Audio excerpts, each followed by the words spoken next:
जत तालुक्यातील बसरगी येथे युरोप देशातील शास्त्रज्ञांची हळद प्रकल्पास भेट.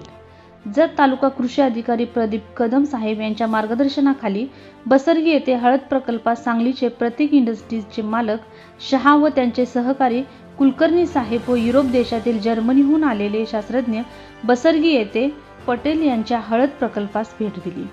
हळद उत्पादनाची माहिती दिली. हळद विषयी लागवड व उत्पादन व उकळणी कसे करावे यासंबंधी माहिती परदेशातील लोकांना सांगण्यात आली. यावेळी मल्लिकार्जुन जेऊर कृषी विभाग जत व प्रतिष्ठित शेतकरी संघ या मठपती बसरगी गावचे रोजगार सेवक व शेतकरी उपस्थित होते व त्यांचे सत्कारही करण्यात आले.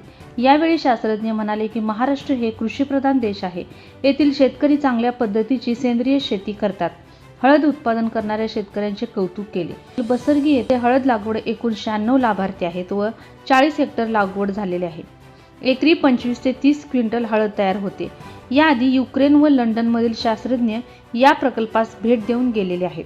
यावेळी युरोप देशातील जर्मनीहून आलेल्या शास्त्रज्ञांचा सत्कार करण्यात आला. जत तालुका विशेष प्रतिनिधी Niyajbhai Jamadar, bureau reporter, MJTV news Jat.